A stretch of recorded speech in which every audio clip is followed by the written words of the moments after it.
This podcast is designed to provide information and support to those affected by addiction.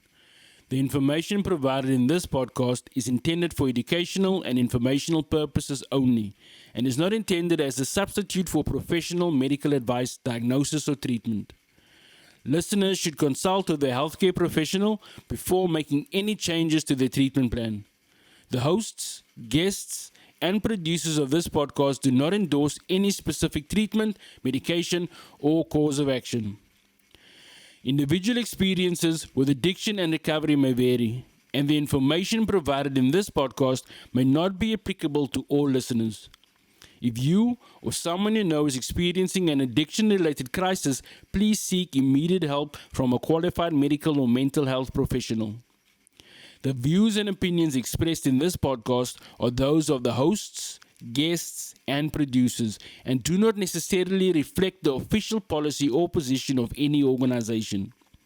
The hosts, guests, and producers of this podcast are not responsible for any errors or omissions in the information provided in this podcast or for any actions taken in reliance on the information provided. By listening to this podcast, you acknowledge and agree that you understand this disclaimer. Enjoy the show.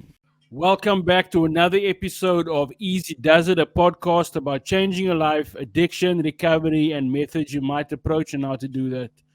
If it's your first time here, remember to like and subscribe. You can also get the full audio podcast wherever you get your podcast from. And then the full episode would be on Patreon. Link will be in the description. What did you do? Try to not go too long with it, or I'm going to stop you because I still want to talk about one more thing. Should you want to talk about it, it should give you an idea about what it is. But what did you do? What worked for you to change your life? Put down the drugs, the alcohol. How did you do it? How did I do it? I asked for help, man.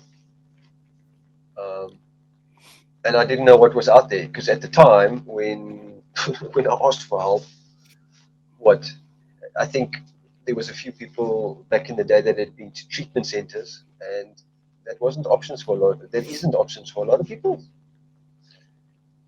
And the first step for me was asking for help and admitting I had a problem, and then realizing that if I was sincerely genuine that what's going on inside here, the path can unfold. I mean, it's like if someone comes to me, for example, right, and says, okay, Charlie 15, we hear that you are a good carpenter. Can I come and work on your team? All right. And I'm like, okay, fine, but can you be there this time and that time? And, are you honest about like certain things? And it just tells me what I want to hear at that moment to get the job. Now, life and recovery for me is very similar. Actually, more recovery. When I first Mm, asked for help, I wasn't ready to change. I went to meetings, I did a few things for like a year where I was like still going to get it until I got to a point where I realized for myself. There's an old rave movie that says when you realize that the come down outweighs the good times, you know the party's over. And I realize I'm on my own on this one. Like I have to stop, and mm, I had to bite the bullet, and I had to do what a lot of people didn't want to do. So I sacrificed at the age of 20, okay, to go into treatment that was luckily blessed to me at the time. Now a lot of people are going to say, "Yeah, but there's no rehabs for free, or there's no this or that." Da, da, da, da, da. You know, sometimes things happen. Sometimes things just do happen. If it happened for me, I'm not saying it's going to happen for everyone, please. But what I'm saying is it happened for me because in my heart of hearts, I didn't want to live in that pain anymore. So things worked out for me to get into a certain way. So here's the thing. When I went into that treatment facility, I turned 21 the day after I got clean in there because I first had to detox severely. mm, And someone came to me, and you know this man, and he said to me, Charles, you're a lot stronger than what you think you are.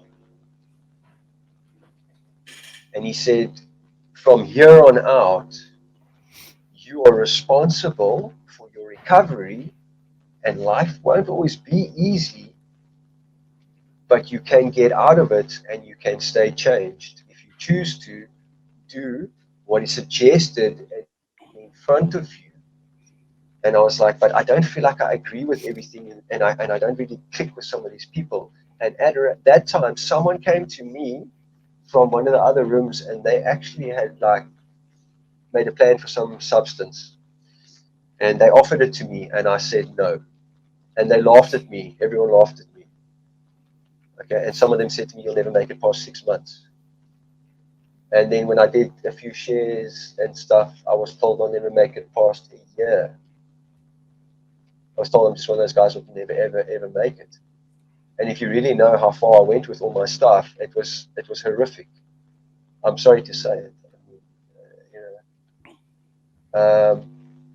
And the joy and the gratitude of just feeling life clean daily for me was much better than the pain and the misery. So obviously I can't just stop the drugs and alcohol and then expect everything to be normal, because there will be cravings, and then there could be life on life's terms, which I'm sure you want to ask me about, and then other things that I need to deal with.